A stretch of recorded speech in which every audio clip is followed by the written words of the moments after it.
নমস্কার বন্ধুরা, আপনাদের সবাইকে স্বাগত জানাই। আজ রাতের বিস্তারিত আবহাওয়ার আপডেটে জানাবো পশ্চিমবঙ্গ সহ বাংলাদেশ ও ভারতের বিভিন্ন অঞ্চলের সর্বশেষ আবহাওয়ার পরিস্থিতি। তাই ভিডিওটি শেষ পর্যন্ত দেখুন, কারণ কোন কোন জেলায় আজ রাত থেকে ভারী বৃষ্টি, বজ্রপাত ও দমকা হওয়ার সম্ভাবনা রয়েছে সেই সমস্ত গুরুত্বপূর্ণ তথ্য থাকছে এই প্রতিবেদনে। আজ রাতে মৌসুমী বায়ু দেশের বিস্তীর্ণ অংশে সক্রিয় রয়েছে। আবহাওয়া দপ্তরের সর্বশেষ পূর্বাভাস অনুযায়ী পূর্ব ভারত, উত্তর পূর্ব ভারত এবং গাঙ্গেয় পশ্চিমবঙ্গের একাধিক এলাকায় মাঝারি থেকে ভারী বৃষ্টি, বজ্রপাতের সম্ভাবনা রয়েছে। একই সঙ্গে বজ্র বিদ্যুৎ সহ দমকা হওয়ার আশঙ্কাও রয়েছে।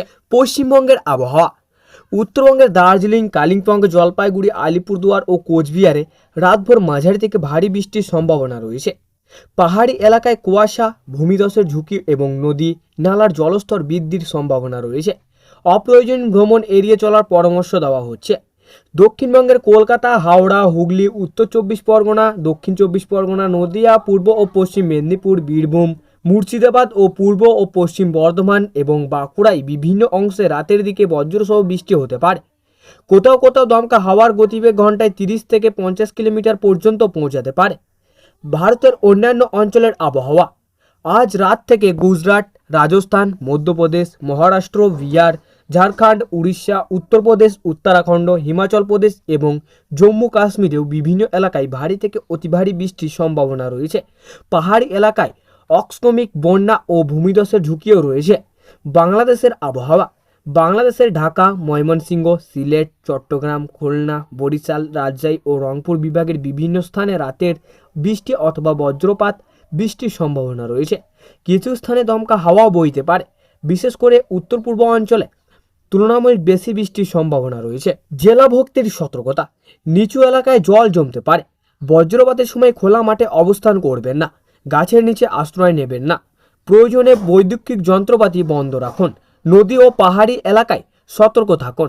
কৃষকদের জন্য পরামর্শ: যেসব এলাকায় ভারী বৃষ্টির সম্ভাবনা রয়েছে সেখানে ধান, সবজি ও অন্যান্য ফসলের জমিতে অতিরিক্ত জল নিষ্কাশনের ব্যবস্থা করুন। বজ্রপাতের সময় মাঠে কাজ না করাই নিরাপদ। মৎস্যজীবীদের জন্য সতর্কবার্তা: সমুদ্র ও উপকূলীয় এলাকায় আবহাওয়া দ্রুত পরিবর্তন হতে পারে, তাই স্থানীয় প্রশাসন ও আবহাওয়া দপ্তরের নির্দেশনা মেনে চলুন এবং প্রয়োজন ছাড়া গভীর সমুদ্রে না যাওয়াই ভালো। এবার আসা যাক আজ রাতের তাপমাত্রা এবং আর্দ্রতার পরিস্থিতিতে। দিনের তুলনায় রাত বাড়ার সঙ্গে সঙ্গেই বেশিরভাগ এলাকায় তাপমাত্রা সামান্য কমলেও বাতাসের আর্দ্রতার পরিমাণ অনেক বেশি থাকবে। ফলে অনেক জেলায় ভ্যাপসা গরম অনুভূত হতে পারে। যেখানে বৃষ্টি হবে সেখানে কিছুটা স্বস্তি মিললেও বৃষ্টির পর আবহাওয়া দ্রুত অস্বস্তিকর আবহাওয়া তৈরি হবে। বন্ধুরা, যারা আজ রাতে ট্রেনে বা বাসে বা ব্যক্তিগত গাড়িতে দীর্ঘপথ ভ্রমণ করবেন তারা অবশ্যই আবহাওয়ার আপডেট দেখে বের হবেন, কারণ অনেক জায়গায় হঠাৎ বৃষ্টি, বজ্রপাত, দমকা হাওয়া, দৃশ্যমানতা কমে যেতে পারে। রাস্তা পিছল হয়ে দুর্ঘটনার ঝুঁকিও বাড়তে পারে। তাই গাড়ি চালানোর সময় গতি নিয়ন্ত্রণ রাখুন এবং নিরাপদ দূরত্ব বজায় রাখুন। এছাড়াও বজ্রপাতের সময় মোবাইল চার্জ লাগিয়ে ব্যবহার না করাই ভালো। খোলা মাঠ, নদী পার বা উঁচু গাছের নিচে দাঁড়াবেন না। নিরাপদ ভবনের ভিতরে আশ্রয় নিন এবং বৈদ্যুতিক যন্ত্রপাতি অপ্রয়োজনীয় হলে বন্ধ রাখুন। আগামীকাল সকাল পর্যন্ত আবহাওয়া একই পরিবর্তনশীল পরিস্থিতি বজায় থাকতে পারে। তাই যাদের আগামীকাল সকালে অফিস, স্কুল বা অন্য কোনো কাজে বের হবেন তারা ছাতা বা রেনকোট সঙ্গে রাখুন, কারণ ভোরের দিকে কয়েকটি এলাকায় বৃষ্টি অব্যাহত থাকতে পারে। ভিডিওটি শেষে আপনাদের কাছে একটি গুরুত্বপূর্ণ অনুরোধ: আপনার এলাকায় যদি ইতিমধ্যে বৃষ্টি শুরু হয়ে থাকে তাহলে কমেন্টে অবশ্যই জানাবেন আপনার জেলার নাম। আপনার দেওয়া তথ্য অন্য দর্শকদের বাস্তব পরিস্থিতি জানাতে সাহায্য করবে। আজকের মতো এখানেই শেষ করছি। নতুন দিনের সর্বশেষ আবহাওয়ার আপডেট নিয়ে আবারও হাজির হব। ততক্ষণ পর্যন্ত ভালো থাকুন, নিরাপদে থাকুন, আমাদের চ্যানেলের সঙ্গে থাকুন। ধন্যবাদ।